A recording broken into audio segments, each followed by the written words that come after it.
Cooking with Ruby. I'm Ruby. Welcome to my kitchen. आज हम बनाने वाले हैं खिचड़ी के पकौड़े। वैसे तो बहुत कॉमनली ये बनते हैं लेफ्ट ओवर खिचड़ी के, लेकिन मैं पकौड़े स्टाइल का बनाती हूँ। तो चले हम स्टार्ट करते हैं। सबसे पहले पैन में ऑयल गरम करते हैं। तो ये गरम होता है जब तक हम अपने इंग्रेडिएंट को चॉप कर देते हैं। लेफ्ट ओवर खिचड़ी अगर कभी ना हो और बड़े खाने का दिल चाह रहा हो तो घर वालों से कहना थोड़ा सा ज़्यादा भिगो दें और कहना बच गई थी, तो फिर अब बनानी पड़ रही है। और अब मैं पोटैटोज़ काट रही हूँ। Potatoes is the main ingredient of मेरा खिचड़ी के पकौड़े।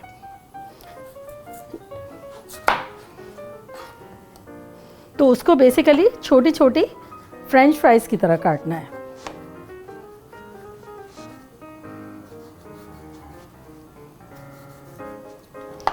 पतली पतली लंबी लंबी फ्रेंच फ्राइज़ की तरह।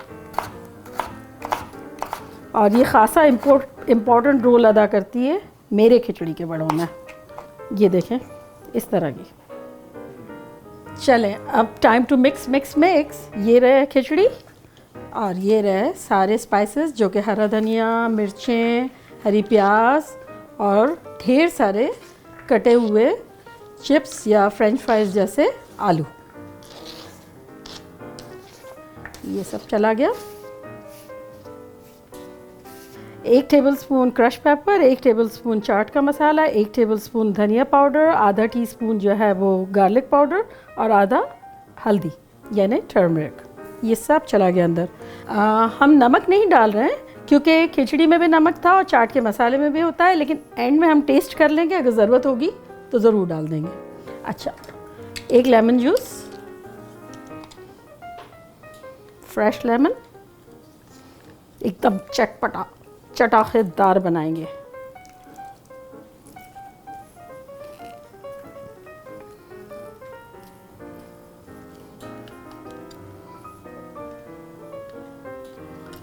लेमन को मैंने पहले ही रोल कर दिया था, जूस ज़्यादा निकले इसलिए।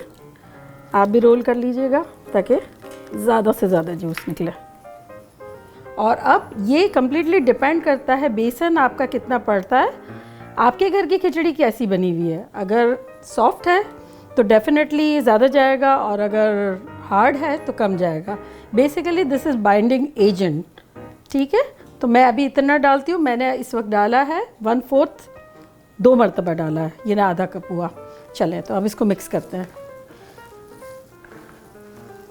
मिक्स करने के बाद हम टेस्ट करेंगे। अगर इसमें हमें नमक की ज़रूरत होगी तो हम डेफिनेटली डाल देंगे, या कुछ चेंजेस की ज़रूरत हुई तो वो भी कर देंगे।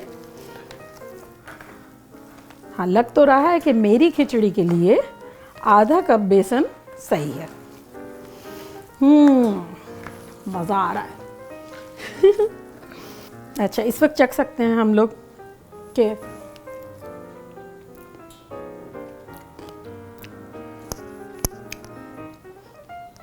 सही, बिल्कुल जा सकता है नमक थोड़ा सा, लेकिन इट्स ओके, चलेगा मेरे ख्याल में। तक मैं मिक्स करके देखती हूँ अभी। और भी ऊपर से चाट का मसाला भी छिड़केंगे, वो भी सॉल्टी होगा। हमारा ऑयल भी हो गया है। और अब मैं बताना चाह रही हूँ कि कंसिस्टेंसी कुछ ऐसी होनी चाहिए कि जैसे हम उठाएंगे और डालेंगे तो ये उठ जाए हाथ से, ना ज़्यादा सॉफ्ट हो और ना ही क्या कहते हैं ऐसी हो कि भाई हार्ड है बहुत ज़्यादा। इस तरह की हमारा ऑयल हो चुका है। बेसिकली इस तरह से देखना है कि जैसे हम जब रोटी बनाते हैं तो तवा कैसे देखते हैं कि हीट अप हो गया है कि नहीं हो गया, इस तरह से देखना है।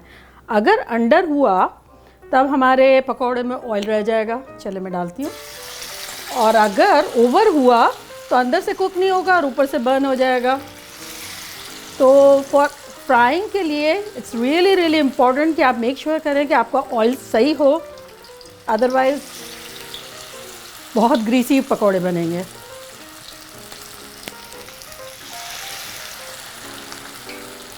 और चटनी के लिए आप किसी भी किस्म की चटनी यूज़ कर सकते हैं, लेकिन हम लोग usually equal portion of hot sauce and ketchup इस्तेमाल करते हैं।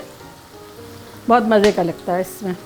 सब चीज़ें जब चली गई हैं तो कुछ जो है ज़ाहिर है पहला गया है, कुछ लास्ट गया हुआ है, तो हमें बहुत डिस्टर्ब नहीं करना है पकौड़ों को। वेट करना है कि थोड़ा सा सब इवनली कुक हो जाए, वरना तो वो पकौड़ा टूटेगा और आपका ऑयल मैस होगा। तो लिटिल बिट वेट करने की ज़रूरत है।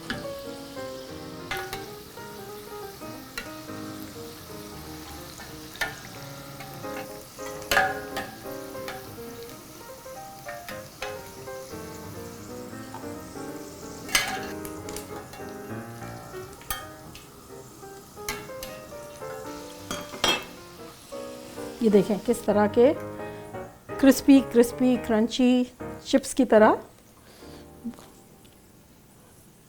मज़ेदार है। तो चाट का मसाला डालते हैं, वो हल्का जो सॉल्ट की कमी थी वो इससे कंप्लीटली फिनिश हो गई। चलें अब ट्राई करते हैं, देखें कैसे क्रंची मज़ेदार।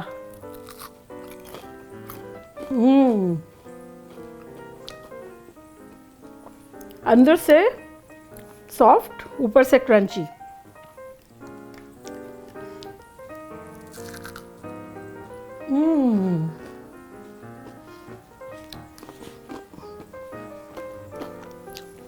Very nice.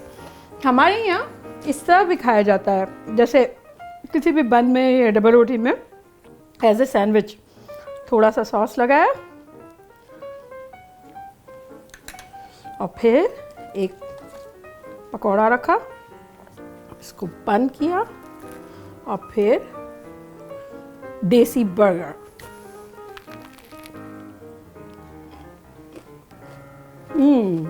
पेट भरना हो एज ए लंच, देसी बर्गर लेफ्ट ओवर खिचड़ी के बना के मज़े करें, सस्ते में फन।